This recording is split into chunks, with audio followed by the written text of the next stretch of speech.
Hey, it's Brad from myBSlife. Happy Thanksgiving to all of you out there, especially to my Canadian brothers and sisters. We get today off. It is officially stat holiday. Now for you American friends of mine, I know you're a little jealous.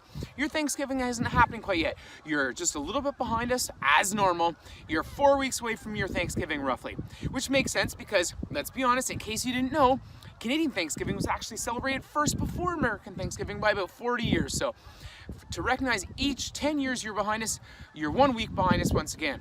And from there, we also think about the origins of Thanksgiving.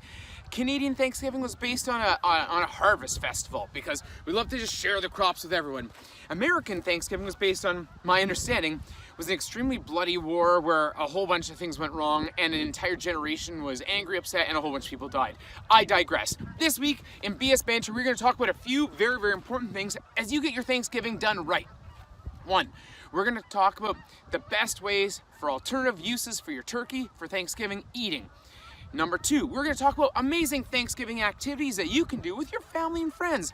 Thirdly, we're going to talk about the best uses of those Thanksgiving leftovers. And fourthly, we're going to get into the key differences between American and Canadian Thanksgiving. So here we go. Let's get going. If you haven't a chance, hit subscribe right there. And let's do Thanksgiving talk, turkey talk. Let's get it going. It's Thanksgiving Monday here in Canada. Let's make it happen. One of the first things I want to talk about is this. I want to talk about the fact that this right here is a key turkey eating paradise. Now, in 1963, JFK was the first president to pardon the turkey. Since then, it's become more of a big to-do, big to-da. But in the end, if you're looking for a little Thanksgiving history, little Thanksgiving trivia, JFK was the first one, 63, to try and keep those turkeys, and you guys, keep those turkeys alive. They even had a special sign on them and everything. In case you're wondering, yeah, you can hear all kinds of geese behind me.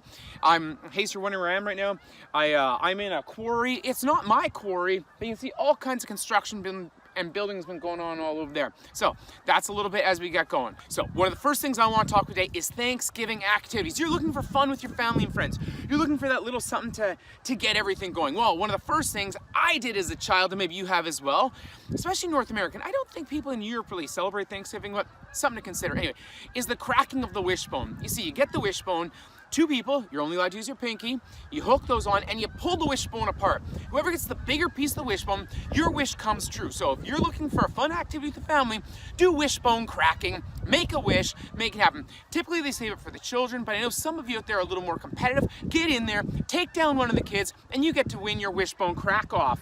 Crack off? I don't think crack off is the right word. Another really popular one. Frozen turkey bowling. Now, frozen turkey bowling hasn't exactly taken the world by storm, but what people are doing is they get their frozen turkey, they line up some bottles of pop at the far end, and they bowl their turkey down and try and take it out. Now, this can be somewhat controversial because a lot of places where you find a frozen turkey and a lot of pop bottles is in the grocery store. So, if you're in the grocery store and you're playing this, you're probably only going to get to do one frame, and you'll see how it goes.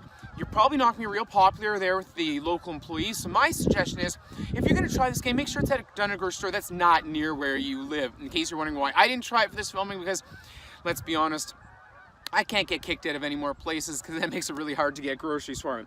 The next one, as we talk about, is turkey toss. You're going to want to choose, and there's no real specifics to this, but turkey toss, you're basically seeing who can throw a turkey the absolute farthest.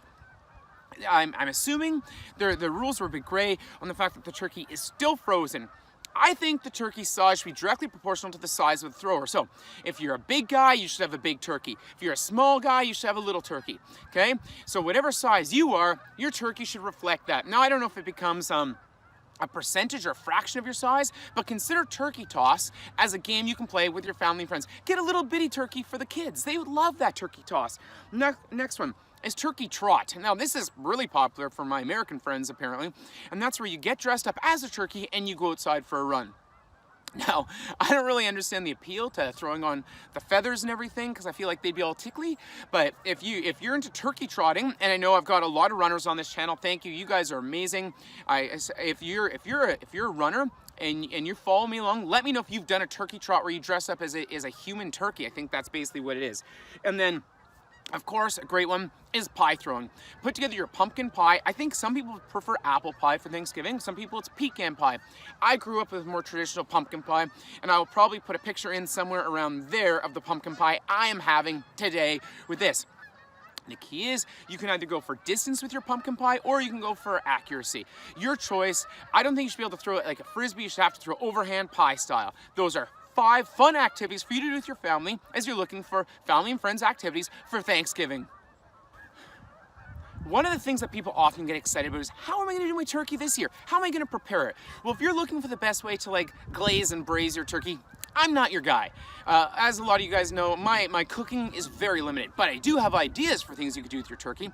One, very popular, I've seen it done in a garbage can, I've seen it done behind trailers, I've seen it done in parks and places. That's deep frying your turkey. You take the big bird, you just drop it in a giant deep fryer, and there you go, deep frying turkey. First way to cook a turkey, that's a little bit different. Second one, turducken. That's where you take your turkey, turducken. You take like a duck, and you stuff it inside a turkey, and inside that you stick a chicken. So somehow you take a turkey, a duck, and a chicken, you combine them into one super bird and jam them all inside each other. For my Australian friends, you'd probably put all of them inside an emu or inside an ostrich, because that's a massive bird. So if you're looking for something, consider turducken. Or if you're in Australia, it'd be ostrichen ducken or emucian ducken. Yeah, okay, those are just 2 options. I've got 3 more, we're doing 5 each thing. Third would be, as we take a look at it, would be, oh, of course, turkey tacos. If you just love tacos, you do your same thing, turkey in the tacos. I love that idea. Turkey tacos is another very, very common one, I'm sure. Let me know if you've had a turkey taco. I believe it'd be healthy and a great way with maybe a little cranberry sauce in there as well. And there's, of course, turkey lasagna. We've all had turkey lasagna, and not traditional turkey meal, but I think also delicious. And then the final one, of course, if pizza's your favorite food like it is for me, a little turkey pizza. You throw your turkey on top, you sprinkle around your stuffing, and with your stuffing you also would put on your, of course, your cranberry sauce, and maybe a little bit of corn or whatever else you have. And you saw, like, when I spent some time in the corn maze the other week. So those are some other options. Those are 5 other options that you can have if you're looking for a meal alternative for your turkey, for your big day, your Thanksgiving day. And I know for a lot of my American friends, you're getting this information at key time. For my Canadian friends, I really should have done this sooner. I'm sorry. You can save this with the power of YouTube. I believe this will be online for a while. You can research back to this information, my Canadian brothers and sisters, to use this next Thanksgiving. Or for some of you who are a little late to the game, prepping for tonight's dinner, you can go right now, you're like, boom, turkey taco, it is done. And we're gonna play some turkey toss with our family, and it's gonna be amazing. As we considered like turkey pro tips and Thanksgiving pro tips with Brad, or if you want to call it like a BS masterclass Thanksgiving style and how to do Thanksgiving right, any one of those work. One of the best things about Thanksgiving is there's usually, for those of you who are as fortunate as I am, there's a great amount of food. It's a real feast type day where you celebrate. But then after that, there's often some amazing leftovers. Well, if you're not sure what to do with your leftovers, I've got a few suggestions for you. Some of these are standard. You want your turkey salad sandwich. That's where you cut your turkey up into chunks, mix it with some mayonnaise, mix it with a little bit of, some people like onion in there, a little bit of pepper, mix it all together, mix for a delicious sandwich. You can also do turkey soup. Very, very popular. But understand, if you throw the bones right in there because they have a lot of flavor, you want to pull the bones out before you serve it to most people. Otherwise, you end up getting boned. And no one wants to get a mid-soup boning, because anytime you get mid-soup boned, that is hard on you. So you want to remove those bones so no one gets boned while having their soup. Mid-soup boning, definitely not cool. You don't want to get boned while having your soup. Another one, of course, is turkey crumble on cereal. So what you'll do is traditional cereal, whatever you may have, and you cut your turkey up really fine and just crumble it across the top of your cereal. And by doing that, you're getting a lot of extra protein in your cereal, and it's also delicious because, let's be honest, everything makes cereal just a little bit better, especially if it's turkey. And one of my favorite things is turkey trifle for dessert. I don't really know what that is, but it sounded good. So if you know how to make a trifle, all you do is mix some turkey in right there. So hey, we've done a few. Oh, you could also make turkey tiramisu. That also, I love a little alliteration. Alliteration, yeah, I like alliteration. So turkey tiramisu, turkey trifle, both those things are really, really good. I think that would work I think it's gonna work for you. Then of course you could even go just a regular turkey salad, regular green salad, throw some turkey on top. All kinds of great ways to use your leftovers, and you want to go with that. Don't waste these leftovers. They're amazing. If you're fortunate enough to have leftovers, enjoy those leftovers. Consider something like turkey trifle for dessert, and you'll be better off for it. It'll be amazing for you. Who doesn't love turkey? Turkey everywhere. We should have turkey more times of the year. Do any of you guys suffer from if you've eaten too much turkey and how you feel after? You get the tryptophan, what's it called? When you have too much turkey and you feel like sleepy, a logie after. Anyway, let me know if you suffer from the turkeys or the sleepies after too much turkey. You know what I mean. One of the things we like to think about is ways that Canadians and Americans celebrate Thanksgiving just a little bit differently. Well, first of all, we are first. We celebrate Thanksgiving first, and so you Americans are going to be a little bit behind us, but that's okay. You're never going to catch up on this Thanksgiving thing because we started 40 years ahead of you. Fact check me on Google if you like. And now we're still a little bit ahead of you here. One thing I like about Canadian Thanksgiving being first is it's farther from Christmas. You guys, my American friends, you seem to, Thanksgiving is done and you immediately roll right into Christmas. I like the fact we get Thanksgiving, it's like a celebration, it's amazing. We got a bit of a gap. So I feel like that's one way we do Thanksgiving better than you guys by having it a bit first. One way where you guys do Thanksgiving better than us is by us celebrating Thanksgiving, us as Canadians, because I'm a Canadian, by us celebrating Thanksgiving on a Monday, we go right back into work the very next day. So we've got one advantage, we can prepare all weekend for a great dinner on Monday, but we have no recovery time. With Americans not having theirs, they get theirs in a little bit earlier. Typically on the Saturday, they get some amazing football going on. So that's one way where I think Americans, you've got the lead on us. You get more recovery time post-turkey as you go along. One way where Americans also celebrate Thanksgiving different than Canadians is a lot of shopping is huge in the States around Thanksgiving. It's one of the biggest shopping days of the year. I think it's called Black Friday. We don't really do those sales here in Canada, but I know that's huge in the States. A lot of shopping goes on. That's another key difference between Americans and Canadians is the shopping that happens. Also, this is one thing where I gotta give Americans full credit. You do this way better than, as far as I know, any part of Canada's, and that is your parades. Your parades are absolutely amazing in the States. So I've had a chance to see a few of them. They are outstanding, stunning.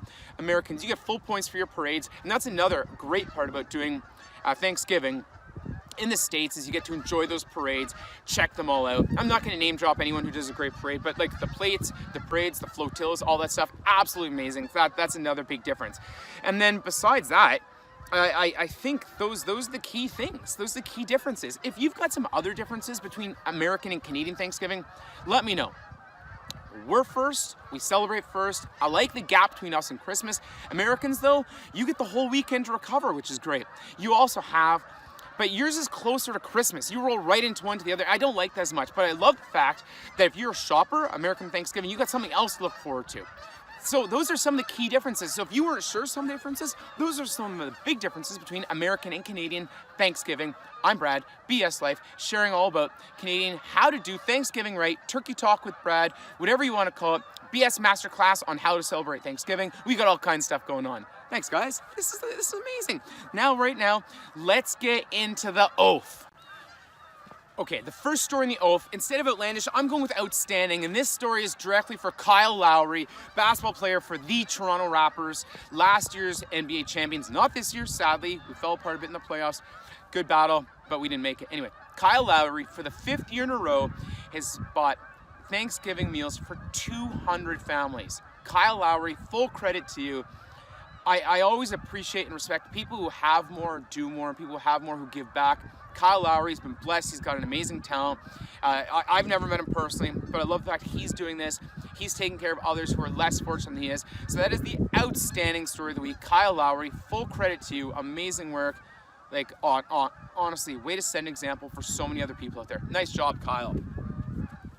The wild story this week is just this. 50 meters up and 2 meters apart, Belgium's Dinner in the Sky launches. Now, this blew my mind. I thought this right here was absolutely amazing. So what we got, a Belgium-based Dinner in the Sky, which has been set up in 60 countries since its 2006 launch, involves diners strapped into seats at a table, suspended from a crane, while well-known chefs cook and serve them from the center of the hub. So they say it's perfect for COVID, but one thing you need to know is it's not cheap. So if you're looking at this, it's roughly $350 per person for Dinner in the Sky. It sounds amazing. So if you've got money and you're a little uncomfortable with everything that's going on, and make sure you're at a safe distance, let me suggest that, yeah, being way up top, way up high in the sky is the way to do it. So you can get 32 diners up there. You're eating up in the sky. I think you've had an amazing view. You can see a picture right there of what is going on, and you get a chance to realize that this would be amazing. Dining in the sky. I love it. That is the wild story this week. Where else would you, like, this is why you need to travel more. I know we can't travel right now very easily, but how cool would that be to dine in the sky? If you've got the money, if you've got those deep pockets, there's some spare change, talk about a meal. A meal you'd never forget. I love it. Wild story of the week. Now, our fun story of the week. Maybe this should have been the wild story, not the fun story. Maybe the dining story should have been the fun story. Anyway, it's the third story I've got to share. And this is about the goat that invades the cop car, trashes the paperwork, and then headbutts the officer. So basically what happened was this. It was assault and battery. I don't know, bad joke. Anyway, bad joke. I think I made it worse. Anyway, a rampaging goat hopped into a Georgia police officer's marked cruiser last week before gnawing on paperwork, toppling a beverage, and finally headbutting the startled cop to the ground, according to a Facebook post. The unidentified officer with the Douglas County Sheriff's Office. Now, I don't live anywhere near Douglas County, but I'm sure you could probably figure out who the unidentified officer is. And I don't blame them for one being unidentified, because if I was at work, got attacked by a goat, had all my paperwork eaten, and then got like knocked to the ground by this goat, I would not be advertising my name either. That was serving papers at a house at the time, left the door to her vehicle open. According to a playful viral post from the department, officials explained that she made a habit of keeping the door ajar because she's routinely chased away from homes by angry dogs and occasionally requires speedy access to her cruiser. Okay. There's a lot to unpack in this story about the female police officer, because they say she several times in her door. So she leaves her door open because she's often chased by dogs. I feel like something's going on in this county where they need to either take care of their police officers a little bit better, where they have some way to like defend themselves from wild animals, because something's going on in this county. If you live near there, let me know what's going on. Is it normal to be chased by dogs and goats there? I have no idea. That is one of those things that to me just blows my mind. Take care of these police officers. They do their best to take care of all of us. I know they've gotten a bad reputation for what's going on in the world, but man, we got to try and let's just take care of each other. Let's love on everyone a little bit more. Let's try and take care of each other, and no one should be getting attacked by dogs or goats, regardless of your profession. That is our fun story of the week. Well, fun for us because we laugh at someone else's misery. It's kind of like when you're in like grade 6, 7, 8 gym class, and the guys all laugh when someone else got hit below the belt in the game, like dodgeball or something. Always funny when it's not you. So if you can laugh at someone else being attacked by a goat, so be it. This past week's workout update was a super busy week for me. Last week's bsbanter was a Q&A, basically get to know me speed dating style. A lot of you guys gave me some amazing feedback. Thank you so much for that. Some of you said I'm ready. Some of you said I'm not quite ready because I talk too fast. I don't know how much time you get, but we were starting with the Q&A speed dating style. Thank you for your feedback on that one. From there, I did a live. I love it. Every 2 weeks trying to do a live show. This past week was with Francis Floyd and Kev from Purpose Driven. They were amazing guests. If you don't know their channels, check them both out in there. They're very different. Kev is a basketball coach, and he will share with you some tips on coaching and life. Francis Floyd, she's gonna get into the more emotional. She's gonna pull your heartstrings. She's gonna share with you some advice she's got on how to deal with anxiety, depression, all kinds of things. I love their channels. They're very different. They're very different than mine. But once again, we're all passionate about what we do. After that, I did the ship shape workout. That's where I was doing the workout in front of the boat. Beautiful backdrop. The audio wasn't my favorite, but in the end, I had a great time working out, and I hope you guys had a chance to try it with me as well. From there, I did a live, which if you haven't seen it and you're a content creator, you need to check it out. It's a live with a guy named Kevin K. And all we talk about is the YouTube algorithm. We talk about how to grow your subscriber base. We talk about watch hours. We talk about click-through rate. We talk about all the key things that you're wondering about with what happened with the purge. Everything that's going on with YouTube, you want to check that out. There's all bananas in the background, because if you've got 1,000 subs, you know, you see a screen full of bananas. That's what I was trying to replicate there. Then after that, I did the beach burpee workout. I just get on the beach where I did some burpees. I did 10 rounds, 10 2-pump burpees each time. Then I did a 20-meter movement in between each. This one was actually surprisingly hard on me, really hard on the wrist, the beach as I went along, because it's uneven. I was really sore a few days after. And also, it's where I realized I was no longer going to be a Fitbitter, because I somehow lost my Fitbit on the beach. So I had a short-lived stint as a Fitbitter. I loved being a Fitbitter. So if you're wondering why I'm not updating anything with how my Fitbit progress is going, I don't have a Fitbit anymore. So I'm back to square one. I'm losing these stats. I don't know what's going on. I'm falling apart. If you got a suggestion, let me know. So like I said, short-lived Fitbit. It's done now. That's what happened. You can hear these birds behind me are going absolutely crazy. Here, I'll show you where I am.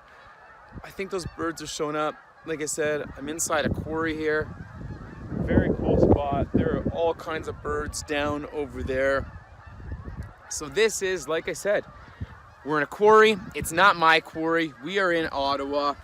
We're just outside of Ottawa right here. I'm Brad, this is myBSlife. If you're new here, thanks for sticking out. Thanks for seeing what I'm all about. This is it. This is life. I share a little bit of my life with you, and you guys are so amazing to share some of your life with me. If you haven't had a chance, please, once again, hit subscribe. Share this stuff with a friend. If you know a friend who needs some Thanksgiving ideas, pass this along to them. I think they benefit from it. I feel like they can learn what to do with their leftovers, they can learn some games, and just have some fun time. A little Thanksgiving history I've tossed in there as well. Once again, for my Canadian brothers and sisters, I hope you guys have had an amazing day. Hope you enjoyed your day off. I know I've had a great day with my family and friends as well. For my American brothers and sisters, you got to keep waiting. This is going to be hard for you. You're going to have to weather the storm, wait this one out, and you look back with a little bit of envy of your neighbors to the north, the fact that we are one step ahead of you here with our Thanksgiving celebration. I'm Brad. That's myBSlife. Have an amazing day. Have an amazing Thanksgiving. You guys are so good to me. You're so supportive. Thank you for everything you do. Until next time, we'll be in touch. See you soon.